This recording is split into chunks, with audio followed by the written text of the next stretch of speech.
Mailman here from Goat Productions. 52 harvests for the year. June has been great. 15 hogs. I wanted to get up over 50 by July 1st. That gets me halfway to my goal of 100 for the year. Halfway through the year. Two tactics are working really well, and it's actually developing into a pattern that I see every June is going to be a good time for me to really load up on those hogs. What's happening now is these farmers are out here cutting the fields.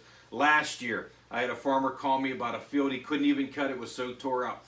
I went there about 2 weeks ago to try and get ahead of them for this year's hay harvest. But what happened was the field was great when I walked through it. I walked through all the area. And that 2 weeks since I left, they have really tore it up. They're in wild onions on there. I did a little bit of a video on my Goat Productions page where I filmed the damage. And I actually went down in there and I could smell the onions, and I pulled them out. And I had the onions that they were pulling. I'm pulling a lot of hogs out of there. Also cut wheat. This is the time of the year. Every year the farmers are cutting the wheat.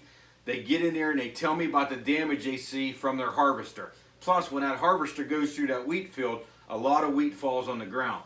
So them hogs are going to be in there the next 2 weeks vacuuming it up. So what I'm doing is jumping in on them.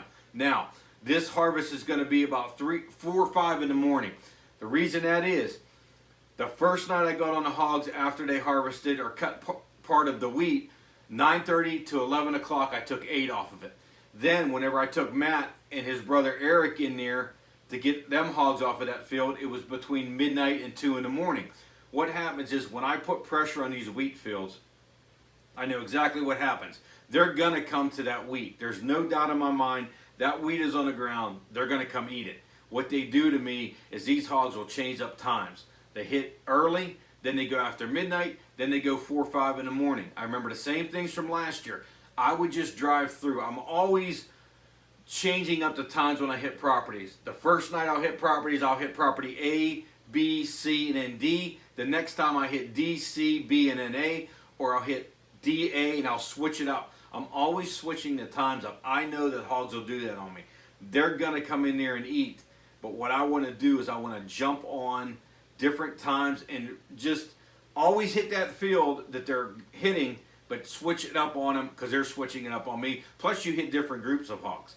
What you'll find is in these areas, when there's things like those wild onions growing, there's multiple groups hitting that area. They know they grew up there and then they split up. Now they're coming back. They know that that field in the summer they're going to be able to root up those wild onions. They know when that wheat's cut and they're coming from all around.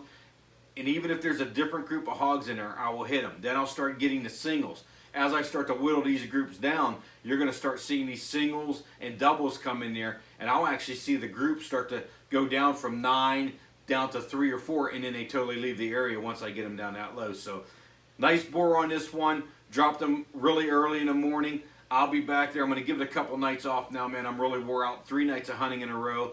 I think we took 5 hogs in the last 3 nights. So I'm going to take a few nights off, get back on there, but enjoy the video. Thanks for liking, subscribing. On our way to another 100 here in South Carolina.